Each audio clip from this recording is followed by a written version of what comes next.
Hey,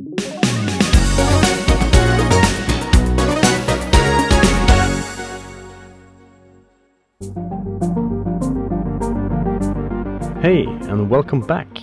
Today we are going to upgrade the display in the Roland Super Jupiter, or the MKS-80.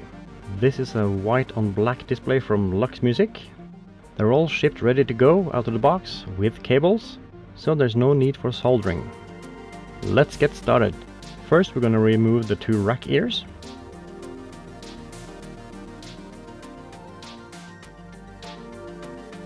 And then we have to remove the screws at the bottom. The cover is held in place by these 6 screws, and while we're here we're going to remove the 3 screws at the bottom of the front panel too. This will make it a lot easier when we're going to remove the front panel later.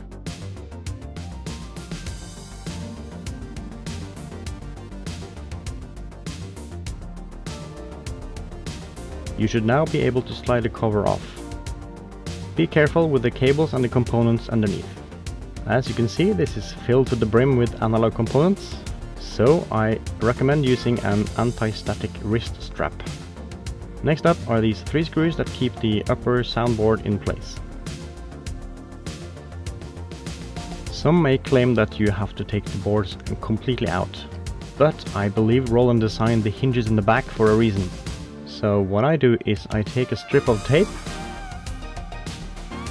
and I attach it to the underside of the top board. And now we can get to the riser studs located at the lower soundboard. You should be able to unscrew them by hand, but you may have to use a plier. And now we can lift this card as well, but be very careful with the components and connectors at the back, so you cannot lift it up too much. Use another strip of tape and secure it. Once you've done that, it's time to tackle the front panel. Here are 3 more screws that need to come out. Make sure to remove the 2 caps on the volume sliders on the front first. And then you can gently wriggle the front panel out. Now, in my case, I have already done this swap before.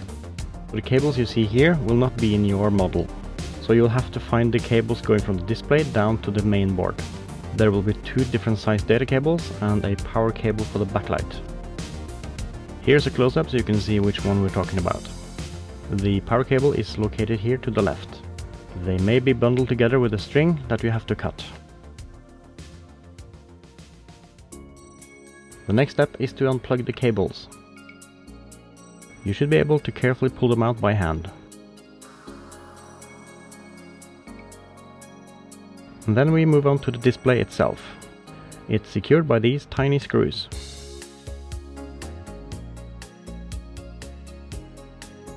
Gently remove it with the cables.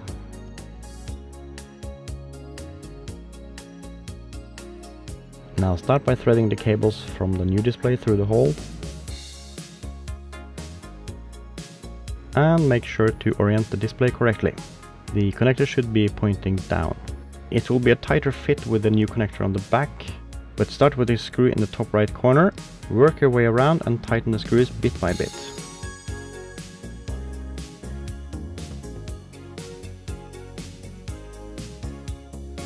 And now you can connect the data cables.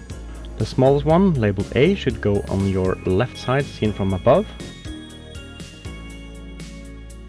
while the larger one, marked B, should go on your right. Tighten up the remaining wire using tape or zip tie or whatever you want. Remove the tape and lower the boards, while making sure the cables underneath are not obstructing it. Secure it again with the riser studs. Do the same with the upper board and secure it with the screws. Now it's time to test the new display. And here we go. Pretty sweet. With this done, here comes the tricky part. The buttons and especially the LED diodes are very fragile, so you gotta be really careful. Just wriggle it slightly up and down, while slowly pushing it inwards. Take your time, because spare parts for these buttons and LED diodes are very hard to come by.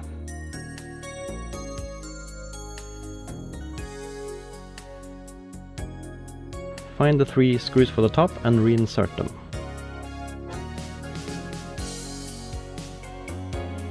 Then you can slide the cover back on again, while taking extra care of the cables and the components.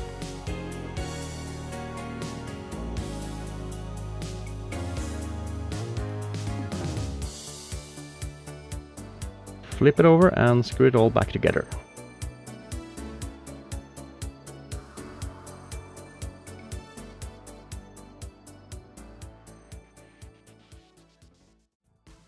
And here we are, the MKS-80 with a nice shiny white on black display. I hope you found this video useful and enjoyable, and I wish you good luck with your Super Jupiter upgrade. As always, thanks for watching.